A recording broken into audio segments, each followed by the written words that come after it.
Vamos a mirar el ejemplo que tenemos en el pizarrón, ¿sí? En un triángulo ABC, ¿sí? Acá dice triángulo, aunque no me parezca, ¿sí? Se sabe que AB mide 10 centímetros, AC mide 17 centímetros y el ángulo A 29 grados. Calcular el perímetro del triángulo, ¿sí? Esto es lo que tenemos que hacer. Entonces, bueno, yo me dejé dibujado un triángulo ahí para ayudarme un poquito, ¿sí? Esto es lo que habría que hacer, ¿no? Hacerse el dibujo de un triángulo. Acuérdense que los datos, ¿sí? Mejor dicho, los dibujos de análisis no tienen por qué respetar las medidas. Simplemente es un dibujo como para ayudarme a pensar. Si lo puedo hacer preciso, mejor. Si no, da lo mismo. Fíjense que, en primer lugar, yo voy a decir, bueno, AB mide 10, AC mide 17. Solamente por comodidad vamos a poner AB acá y AC acá, porque parece que este es más largo, ¿no? Entonces, bueno, como para ayudar a visualizar un poquitito, ¿sí? Vamos a poner ABC. Le voy a poner los datos a esto. AB mide 10, así que estos son 10 centímetros. AC mide 17 centímetros. Y el ángulo A mide 29 grados. Bueno, yo con las unidades no soy muy partidario de mantenerlas por todo el cálculo porque me parece absurdo. Nosotros sabemos que si todo está medido en centímetros, el resultado va a ser en centímetros. No es una discusión para este problema eso. Quizás para otros problemas sí, pero no para este. Bueno, a continuación lo que yo sugiero una vez de hacer el dibujo de análisis y colocar los datos es nombrar a los lados y a los ángulos como veníamos haciendo o como acordamos en la vez pasada.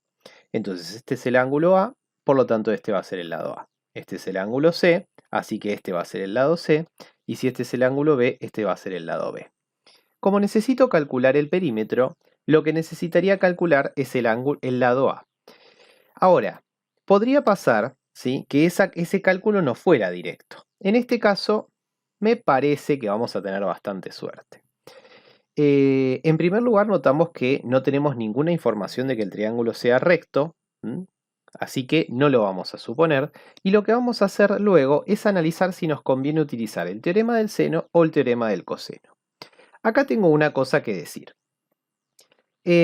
Nosotros vamos a hacer un análisis previo para ver si nos conviene usar una u otra fórmula. Sin embargo, es muy probable que uno intente utilizar una fórmula y no llegue al resultado. O se da cuenta que no va a funcionar. ¿Sí?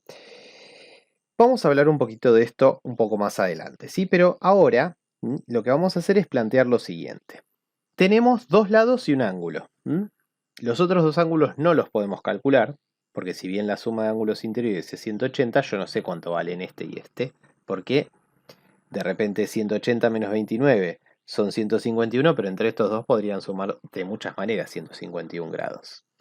Así que tenemos dos lados y un ángulo. Más lados que ángulos me suena el teorema del coseno. Vamos a utilizar en el teorema del coseno la fórmula que me dice cómo se calcula a elevado al cuadrado. Recordemos entonces que a cuadrado, yo recuerdo, para mí es fundamental tener las fórmulas anotadas en una hojita. Esto es muy importante, hacerse como un formulario, porque es muy difícil de acordarse todas las fórmulas que hay. Sobre todo si están haciendo un curso de trigonometría, en donde además de todas estas fórmulas del teorema del seno, del teorema del coseno, de las razones trigonométricas, van a aparecer seguramente identidades, van a aparecer un montón de fórmulas, así que es muy útil tener una hojita de fórmulas como tienen todos los libros de trigonometría o de álgebra o de geometría analítica, que aparecen las fórmulas atrás y uno las utiliza sin ningún inconveniente. Bueno, entonces tenemos que a cuadrado es igual a b cuadrado más c cuadrado, menos 2 por b por c, por el coseno de a. Algo que también veo muy común en los desarrollos de los ejercicios es que muchas veces uno se confunde la mayúscula con la minúscula, y esto es un tema muy importante porque en realidad confundirse una mayúscula con una minúscula no es tan grave, pero sí es grave si uno pone, por ejemplo, el coseno de y acá la medida de un lado, porque el coseno se le calcula a los ángulos. Entonces esos detalles se pueden, digamos, evitar prestando un poquitito de atención a cómo está escrita la fórmula. Bueno, vamos a empezar entonces. A cuadrado es nuestra incógnita y empezamos a reemplazar, ¿sí? B cuadrado sería 17 al cuadrado, C cuadrado sería 10 al cuadrado, menos 2 por B, que es 17, por C, que es 10, por el coseno del ángulo que forman, que es coseno de 29 grados. Bien, fíjense que no puse ninguna unidad de medida. ¿Por qué? Porque yo ya sé que el ángulo A, que el lado A va a estar medido en centímetros. Y si se fijan, lo que tengo que hacer una vez que reemplacé es ver dónde está, o sea, prestarle mucha atención a dónde está la incógnita, que en este caso está acá, es A, la incógnita. Así que como es A, la incógnita, lo que vamos a hacer es tratar de despejarla. Acá tuve la suerte encima de que A ya está despejada. ¿Sí? Así que lo que vamos a hacer es proceder a resolver estas cuentas de acá. ¿Sí? Entonces vamos a calcular 17 al cuadrado, 10 al cuadrado, ¿sí? 17 al cuadrado es 289, 10 al cuadrado es 100, y acá cuidado, tenemos 2 por 17 por 10 por el coseno de 29. Toda esa cuenta la podemos hacer junta porque son todas multiplicaciones.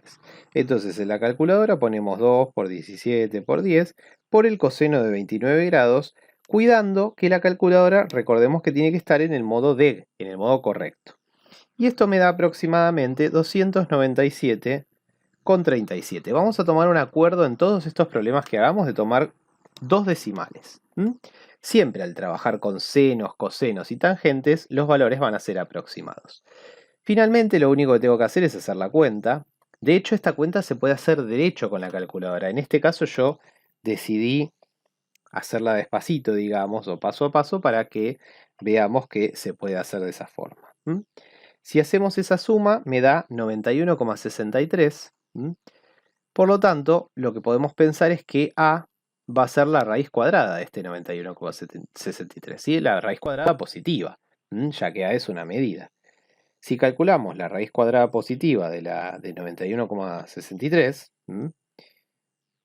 vamos a obtener 9,57 como valor del lado A.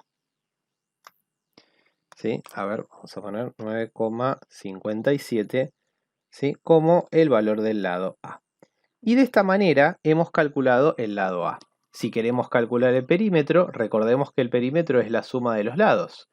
Con lo cual, bueno, tendríamos que hacer 10 centímetros más 17 centímetros más 9,57 centímetros. Con lo cual el perímetro va a resultar de hacer 10 más 17, que es 27 obviamente, más 9,57 centímetros, que me da un total de 36,57 centímetros. De esta manera es que hemos calculado el perímetro de este triángulo. Antes de pasar a un nuevo ejercicio, quiero hacer esta observación. ¿Y si nosotros no nos dábamos cuenta que había que usar el teorema del coseno y digo, no, yo quiero usar el teorema del seno porque acá me aparece A, me gusta más el teorema del seno? Bueno, reemplacemos, ¿sí? Recordemos que podemos usar A sobre seno de A igual de repente a, no sé, C sobre seno de C. Y entonces digo, bueno, vamos a estar confiados de que esto nos va a salir. Y empezamos a reemplazar. Resulta que reemplazamos A, que no es nuestra incógnita, no la sabemos. Seno de A lo sabemos, es seno de 29. Y después venimos acá y reemplazamos C, que es 10 centímetros, o 10 vamos a poner simplemente, ¿sí? Para seguir con este criterio de no uso de unidades, dividido seno de, y seno lo tengo. ¿Cuál es el problema con este reemplazo o con la elección de esta fórmula? ¿Por qué me doy cuenta que hay que utilizar esta fórmula, la del teorema del coseno, y no esta? Bueno, la razón es muy sencilla. Si nosotros hubiéramos comenzado el problema por el teorema del seno, nos habrían quedado dos incógnitas. ¿Sí? Es imposible, ¿sí?, obtener, salvo que los datos sean insuficientes, es imposible obtener a partir de una ecuación el valor unívoco, el valor único de dos incógnitas, ¿sí? Así que en este caso yo lo que diría es que si pasó esto, una de dos. O hay que hacer alguna cuenta antes, ¿sí? Hay que hacer algún reemplazo antes, me faltó algo para calcular. O bien no estoy utilizando o no estoy eligiendo, mejor dicho, no estoy eligiendo bien la fórmula. Tengo que ir para atrás y revisar. A ver si esta no me sirve. Bueno, pruebo con otra, así hasta que encuentre una que tenga solamente una incógnita. Esto es fundamental para poder resolver los ejercicios. Muy bien, vamos a pasar a algunos ejemplos más.